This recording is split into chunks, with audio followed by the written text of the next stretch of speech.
What if the very thing you've been running from, the emptiness, the silence, the feeling that nothing matters, isn't a curse at all, but the beginning of something sacred? What if your darkest nights, the ones where you feel stripped of identity, meaning, and direction, are not a sign of your failure, but a doorway into your healing? We live in a world that treats the void like a disease. The moment you feel lost, you're told to fill the gap. Distract yourself, buy something new, chase a goal, scroll endlessly, work harder, do anything but sit in the emptiness. Because the void terrifies us. It feels like death. It feels like failure. It feels like proof that something in us is broken beyond repair. But Carl Jung would tell you that the void is not the end of your story. It is the sacred stage of transformation. The shadow, the unconscious, the old wounds we bury, they all lead us here, to this moment of collapse, where the life we built no longer sustains us, and we can no longer lie to ourselves. The void strips away illusions, and what remains is unbearable truth. And here is the paradox. The very thing you fear, the very emptiness you avoid, is the ground upon which real healing begins. We all know the feeling. Maybe it starts with burnout. You push and push, and one day you wake up with no energy left. Or maybe it's heartbreak. Your world collapses around someone who leaves, and the silence afterward is deafening. Or maybe it's more subtle. You achieve the goal, land the job, buy the house, and instead of fulfillment, you feel nothing. That numbness is the void. Our instinct is to escape it, to run, to numb. But Jung saw in his patients that the void always returns, because the void isn't a mistake. It's the psyche's way of forcing you into honesty. Imagine your life as a stage. For years, you've been playing a role: student, partner, professional, friend. The costumes change, the lines shift, but you keep acting. One day, though, the lights go out. The curtain falls. And there you are, standing in silence with nothing left to perform. That's the void. When the script fails, when your roles collapse, and you're left face to face with the self beneath the mask. Most people panic here. They scramble for the next identity, the next distraction. But those who dare to stay, who sit in the silence, discover something incredible. Beneath the roles, beneath the stories, beneath the endless doing, there is a deeper self waiting. Jung called this the process of individuation, the lifelong journey of becoming who you truly are, beyond masks and borrowed values. But individuation always passes through the void. Why? Because to build something new, the old must collapse. Healing is not addition. It is subtraction. It is loss, stripping away, death before rebirth. Think of the caterpillar. Before it becomes a butterfly, it enters the chrysalis and dissolves. Not changes, not improves, dissolves into liquid. The form it knew must die.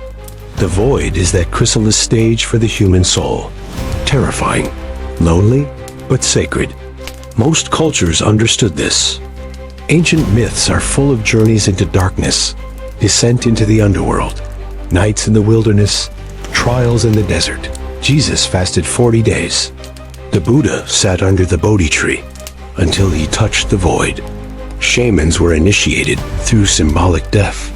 Always, healing required descent into nothingness before return. Jung believed modern people lost this wisdom. We try to heal without dying. We want transformation without emptiness. But that's not how the psyche works. The void is not optional. It's the doorway. But let's be honest, the void feels like hell. Anyone who has been there knows it. You feel stripped of joy, stripped of motivation. Friends don't understand. Their advice rings hollow. Just think positive. Just move on. Just stay busy. But none of it touches the silence inside you. At its deepest, the void whispers the darkest thoughts.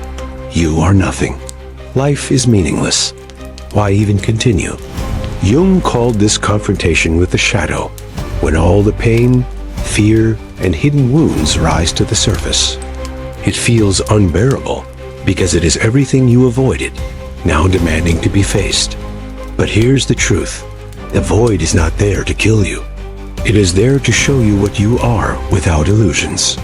It strips away false selves until you can no longer pretend. And in that brutal honesty, there is freedom. Let me give you an image. Imagine you are holding a glass of muddy water. If you keep stirring it, the mud never settles. That's how most of us live, constantly moving, distracting, doing, never letting the mud fall.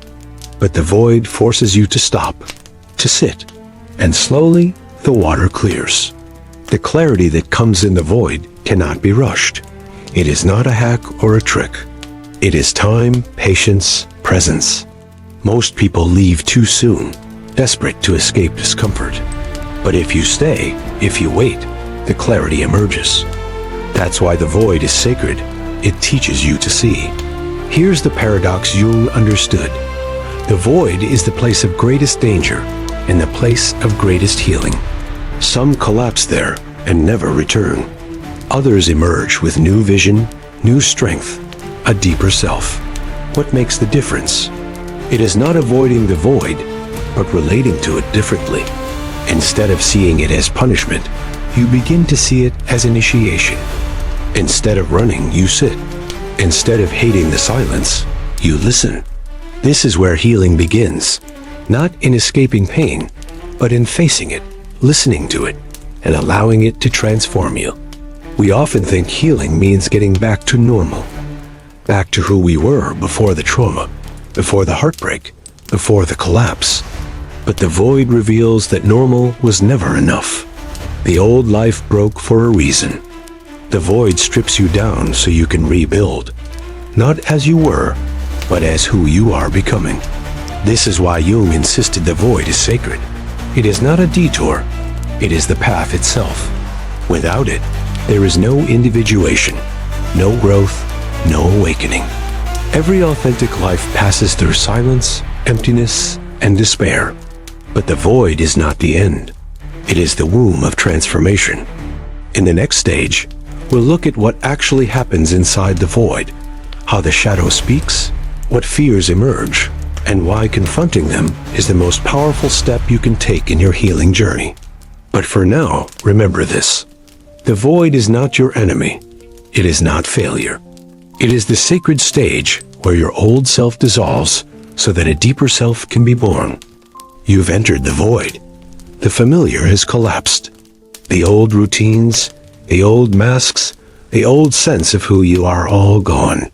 At first it felt like free fall, then numbness, then silence.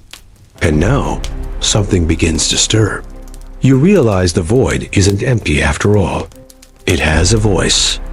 But the voice doesn't sound friendly. It whispers your worst fears, brings up your ugliest memories, parades your insecurities in front of you. It's as if the void has become a mirror that shows everything you've tried to bury. This is what Jung called the shadow.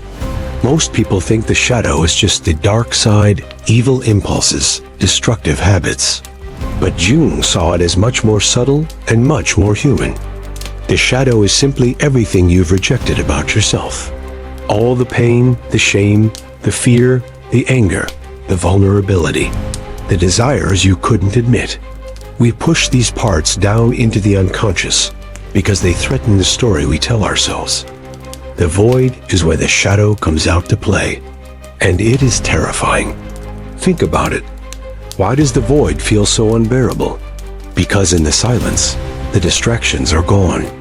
The endless noise of life no longer drowns out the voices within, and so the shadow surfaces. The part of you that says, "You're not enough." The old memory of being abandoned. The deep wound of being unloved. The fear that you will never matter. For years, you've built defenses against these voices. Work, relationships, achievements, habits, anything to prove them wrong or to drown them out.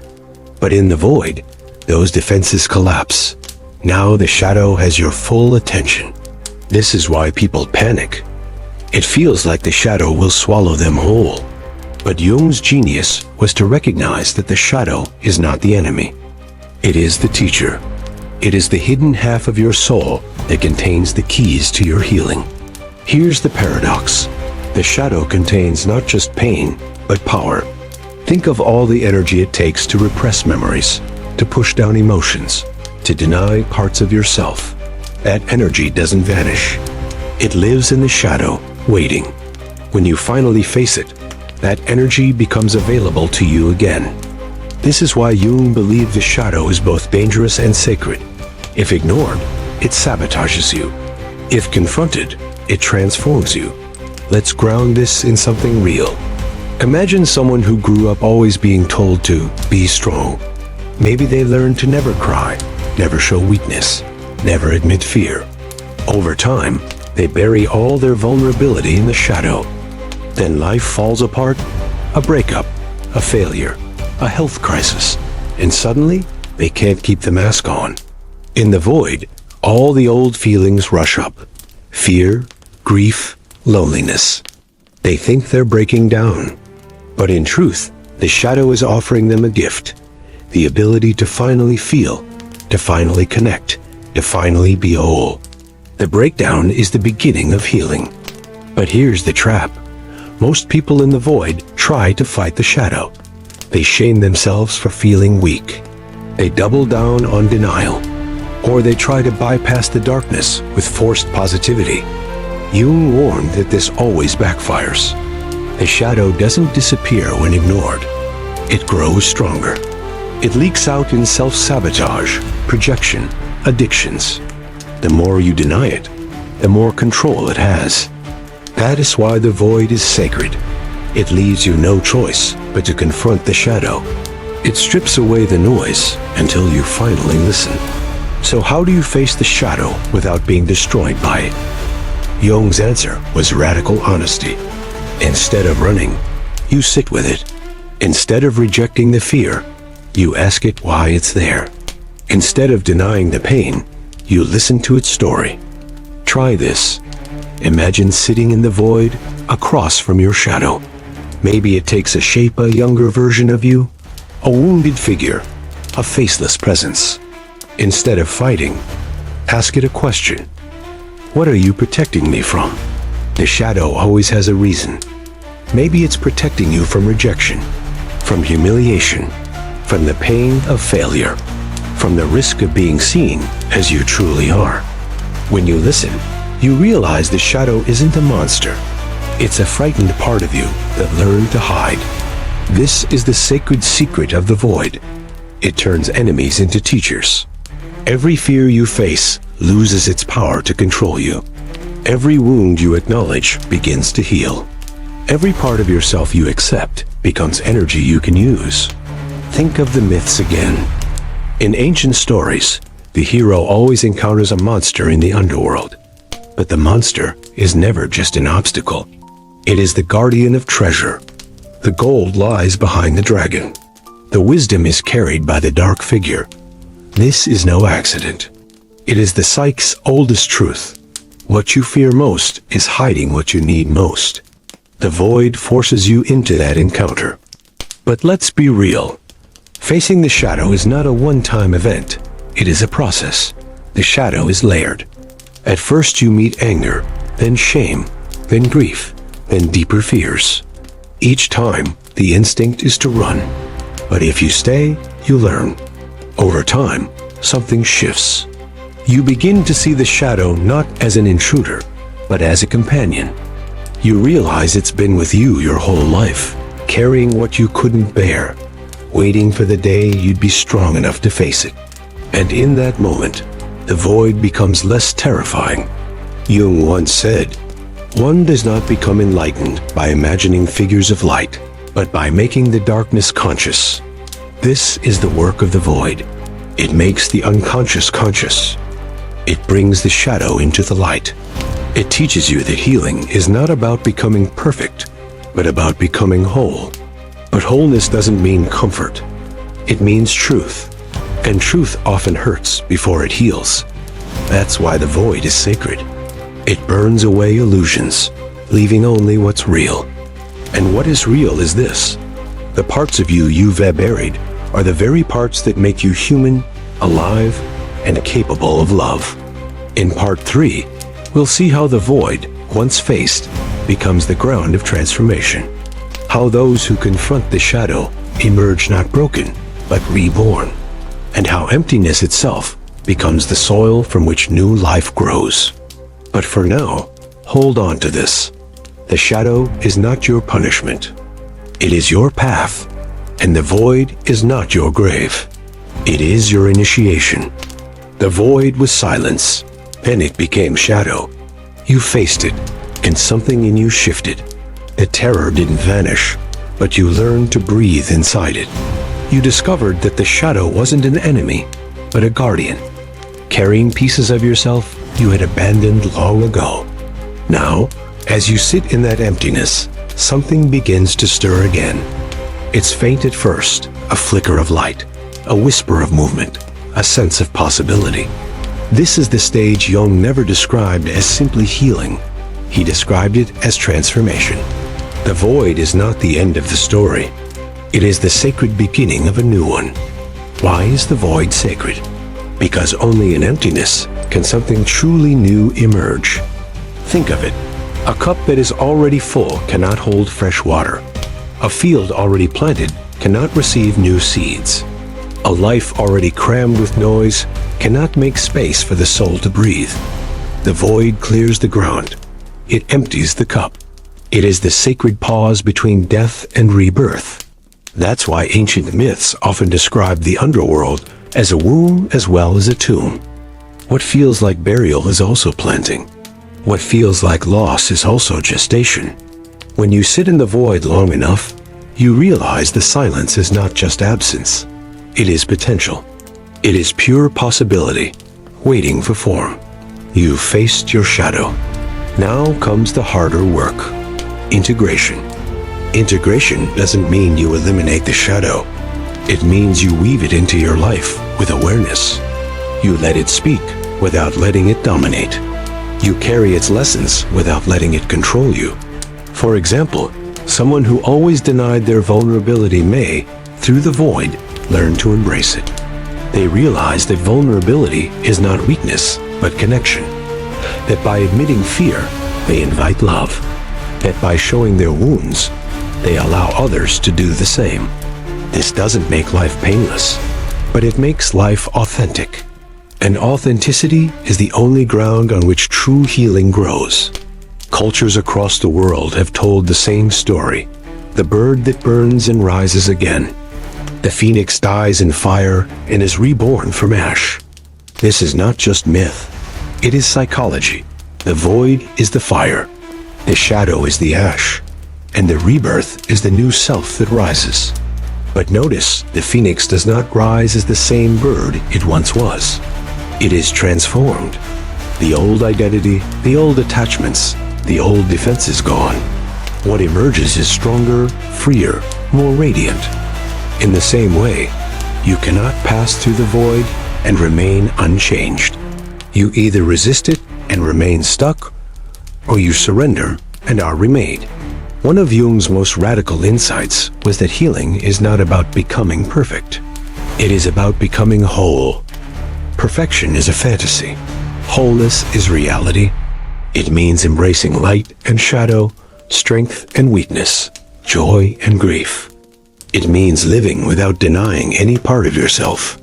The void teaches this lesson brutally, but beautifully. It strips away perfectionism, because in the emptiness, there is nothing left to perform. It forces you into wholeness, because only by embracing your broken parts can you survive the silence. And from that wholeness, new life begins to grow. Here's the secret most people miss. The void is not just a one-time event. Life will bring you to it again and again. Each loss, each crisis, each ending is a return to the void. But once you have learned its sacredness, you no longer fear it in the same way. You begin to see each descent as an invitation, a chance to shed old skins, to release what no longer serves you, to make room for something new. Rebirth becomes a practice, a rhythm, a way of living. And here's where Jung's vision expands beyond the personal.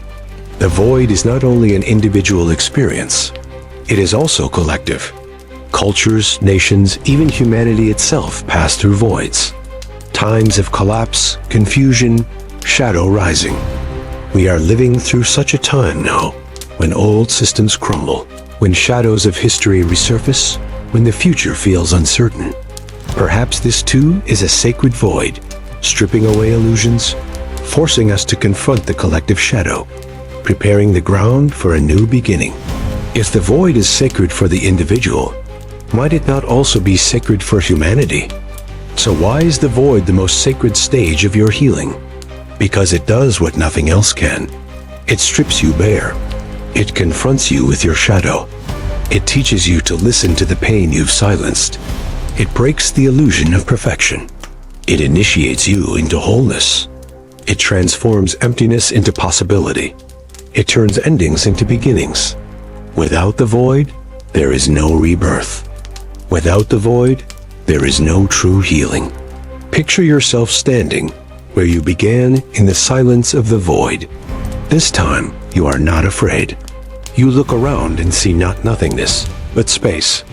You hear not emptiness, but potential. You feel not despair, but a strange, quiet hope. The shadow still walks beside you, but now as a guide, not a jailer. And from within, you sense the first stirrings of a new life. The void is no longer your enemy.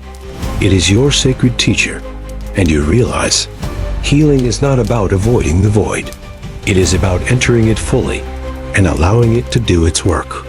Because only by walking through the void can you truly emerge whole.